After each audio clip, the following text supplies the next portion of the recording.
Welcome to our Sweet 16 annual conference. Woohoo! Right? We're legally allowed to drive now. Right? So hopefully in 5 years I'll still be here and we'll buy a barrel of whiskey or something like that, right? Celebrate. So, anybody remember 2006? I know it was only 16 years ago. Most of us were like, right over our heads, right past us. I find it kind of interesting. I found this, I stole a lot of stuff off the internet like we all good cyber people do, right? So, thought I'd throw this up there real quick. And of course, with it being our 16th anniversary, you got to throw this in here, right? 16 candles. Anybody remember 16 candles? Some of you guys might, some might not. Don't know what it is. Anyways, thought it was kind of good. So again, OISF, Ohio Information Security Forum. We're here to do all of our cool cyber stuff and educate folks. We're here to network with all of our peers, trying to do some training, and so that's another reason why we're here today. We're going to do some training and education, to do some collaboration, meet other folks, and try and improve our skill set and our connections, so that way we can do better defense or offense, right? So that way we can tell those people they need to defend their systems better. So, all right. So, oh yeah, I threw this in there. That was kind of cool, right? So if you guys remember 16 candles, right? The guy hanging upside down on the bed. Anyways. All right. So we are trying to educate, right? Our focus for OISF is to educate users in cybersecurity, trying at least to impact one person at a time, probably, hopefully more than that, with our meetings and our educational process. We are a nonprofit, so we get to do some cool stuff. We'll talk about. Got some cool presentations today. I thought this was cool, right? I feel like Oprah. You've been hacked, right? Woohoo! That's what we're here for, right? So, in case you don't know, we meet monthly on the second Thursday of the month. No membership fees or anything like that. Right now we're meeting at the MTSI office on 4141 Colonel Glenn for our meetings. We do provide drinks and pizza by Cousin Vinny's. They give us a great deal. So it's a good time. We do a lot of cool stuff, projects. We've done stuff in the past with Raspberry Pis and Kali Linux, and we did some Proxmox and how to do a virtual home environment to help keep your skill set up. So we've done a lot of cool things and projects and stuff like that. So, all right, board of directors. All right, Charles. So Dr. C, that's me. I'm the president. Charles is our secretary. Where's I think some of you guys met Paul. He's our treasurer, and then there's Paul, and then Jason and Dale are out there too. Are board members. So we have 5 board positions. So say hi to one of us if you get a chance, and if you want to know more, let us know. So as part of the organization, the only thing that we ask is that you contribute your knowledge, right? Obviously ask questions, participate in the discussion, and if you have something that you have an expertise in and you want to share, because not all of us know everything except me. No, I'm just kidding. I don't claim to know everything either, but we're always looking to try and improve our skill set and our knowledge and what can be done. So, sponsors. So we're always looking for sponsors to help the organization going. This year we got a couple. Titanium guy backed out on us, unfortunately. Leonardo DRS is our platinum sponsor this year. They gave us some good chunk of money. We have MTSI, of course. They've been a pretty regular sponsor for us. Couple of the employees work or part of the organization. So University of Dayton. So they gave us some money this year. Yeah. So we appreciate that. They're sponsoring us this year. So they just became part of the NSA Center of Excellence for Cybersecurity. So they just got that recently. So if you're looking to get a master's or a certification in cybersecurity, see Dr. Fu. He's going to be presenting later this morning. But he's got a couple students here. Universities near that certification. Who's the other one? Oh, okay. UC had it. Do they still have it? Yeah. So, yep. So I don't know if anybody knew, but Rusty Baldwin, who came out of AFIT, Air Force Institute of Technology, went to UD, and he was part of the helping with getting that all set up. So it's not easy to obtain, but it's a good certification to have. In fact, back in the day, before it was called cybersecurity or this whole NSA thing came about, I was actually a recipient of the Information Assurance Scholarship Program. That's what it was called back then. And is now the Cybersecurity Scholarship Program or something like that, funded by NSA. So NSA paid for my PhD, and that's how I was able to obtain that. So anyways, good job for UD getting that set up in the area. So, and of course, Glueware, they co-sponsored somebody else, but I guess Glueware won the bet. So, silver sponsors, we don't have any of those, but if you feel like you still want to be able to sponsor and give us money, you can donate through Amazon Smile. So feel free to set your phones and your browsers to because I know you all shop on Amazon, right? At least for Christmas. Just, when you do, be sure to set us up, right, for OISF. So that way we can get contributions that way. So if you go up under the supporting organization, you have to do Ohio Information Security Forum because there is another OISF organization out there and it's not them. And we don't want them getting our money.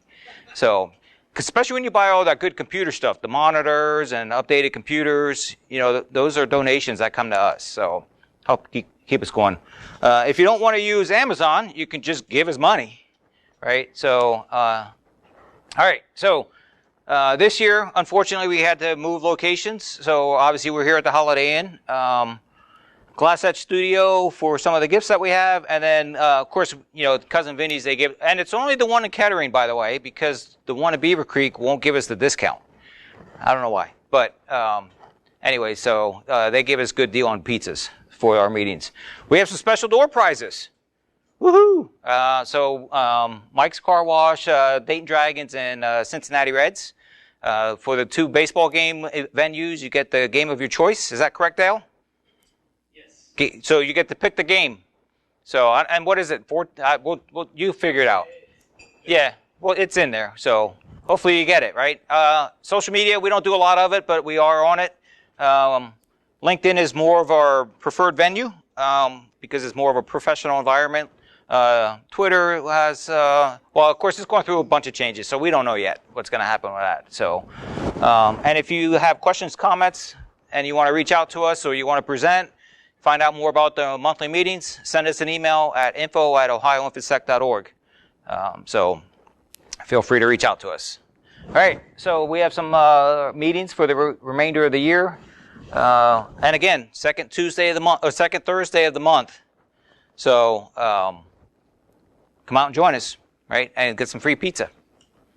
All right, so, for all of us nerds that are in the room, including myself, right? So a couple things that I was trying to find some stuff for opening remarks.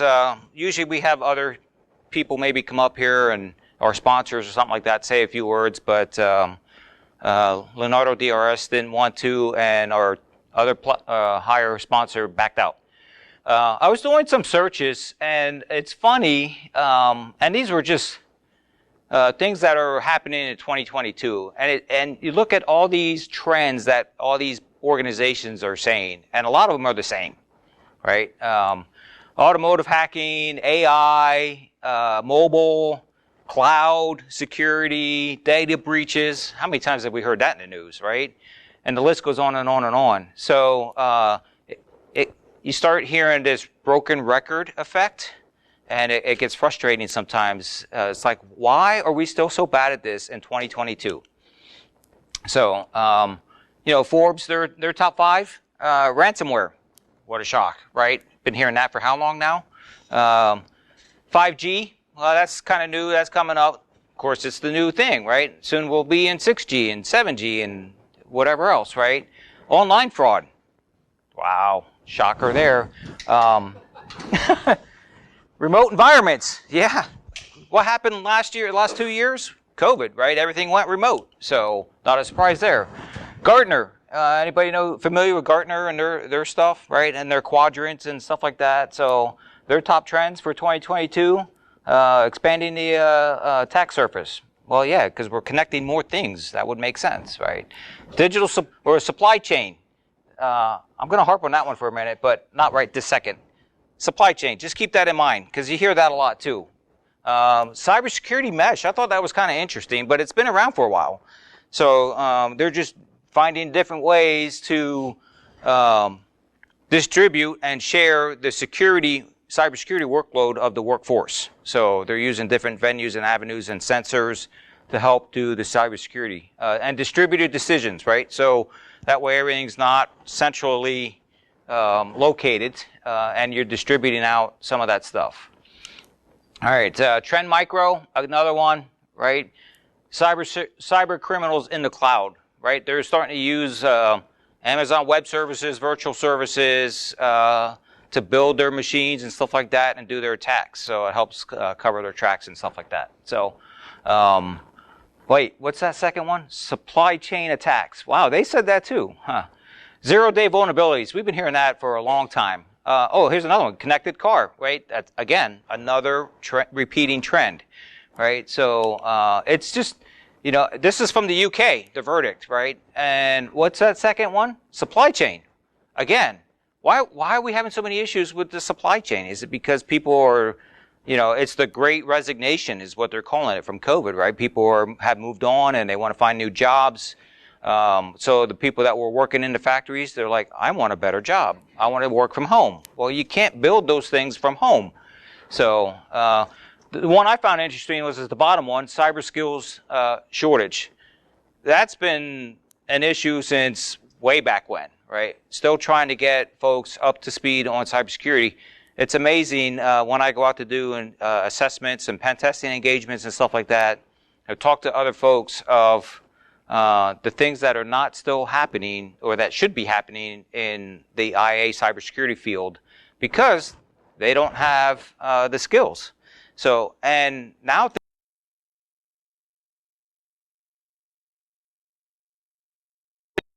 getting more restricted because they don't want to share.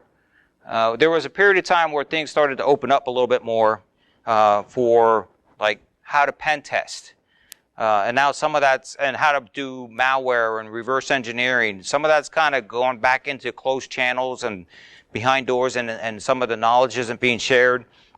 Or they're being sanctioned because of stuff they're doing, right? And so their open source things are being blocked to certain countries and venues because of the knowledge out of that, and they're not allowing some of that to be shared. So that's going to be a frustrating next couple of years with that. So, all right, so that was just kind of brief, real quick intro. Cybersecurity is always going to be a challenge. We need more people.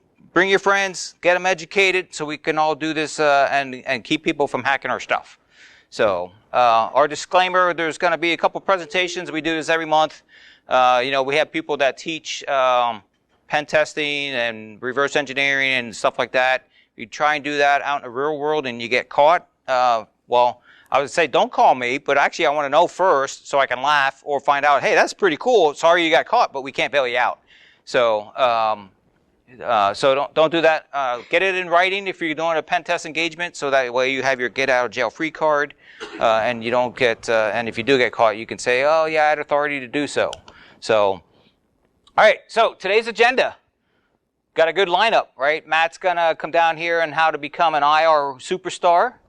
Scott's gonna talk about ransomware. That is not the problem, right? And I would agree with that. So I mean, because it shouldn't be getting in the first place, right? So, and then Fu's going to come up, hybrid image-based. approaches to malware. Mike is going to kick off after lunch on how his 1993 CCG prepared him to be in the InfoSec world. So that should be pretty interesting. And then Jared is going to do cybersecurity in the quantum age. So I don't know if people have been hearing about quantum age and quantum computing and all that kind of stuff. So they're using that.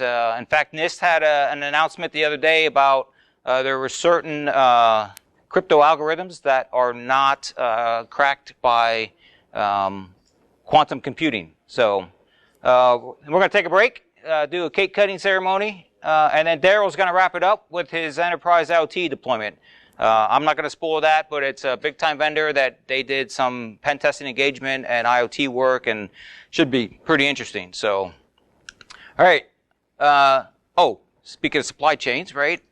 I mentioned that 3 times in those 5, and there's many more subjects about that, right? So, yeah, look at this. I went to go order the cake. This is what I get. So, no cake for you. No, I'm just kidding. We do have a cake, but the problem was is when I went to order it, they're like, yeah, we can order it. It'll take till next week to get it in, and we're completely out of chocolate cake. So all I have is vanilla.